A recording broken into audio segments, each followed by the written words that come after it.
Yum, yum, yum, yum, yum, yum, yum, yum, yum, yum, yum, yum. What's up, everybody? It's Holar of Texas again, and today we're making an overmade steak in 10 minutes. Ingredients today are gonna be a whole salt, a cumin, paprika, and ground cinnamon. Apart from that, we'll be using a little bit of onions also. Apart from that, basil leaves definitely is gonna be there, and apart from that, garlic powder is going to be here also. So just take your time and just let's go gradually as I take you through the process. Our steak also is right here. You see me right there. I just got that steak from Walmart. Easy breezy. Nothing that serious. Looking so tender and fresh.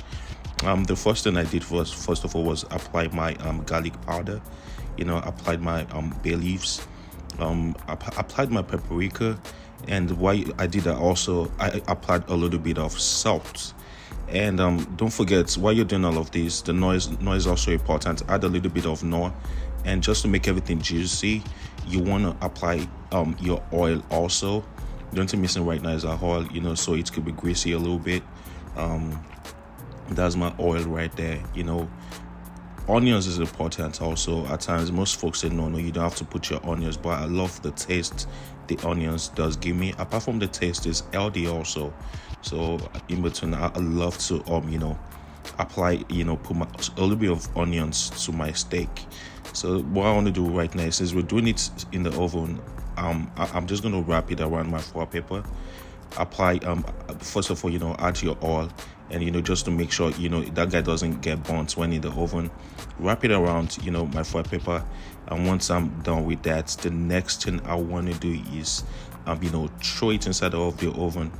Put the temperature to about like 30 37, and once it's warm a little bit, you throw it in the oven. Look at that guy right there. Add a little bit of leaves, and look at that guy. Look at the outcome. Looks so good. Trust me, I'm ready to go with this guy. This is dinner right here, nothing serious. And look at it right here. If you have a little bit of drink on the side, it's not bad. I like my well done. As you see it at the center, that guy is well done, ready to go. I want it a little bit spicy, so one thing I'm thinking about right now is probably adding a soya sauce. And what I'm going to do next is get my soya sauce. Give me a second. Let me go look for that bad guy right there. That's my soya sauce right there. I just add a little bit of it, and that is it. Thanks for all you do, and subscribe to watch more.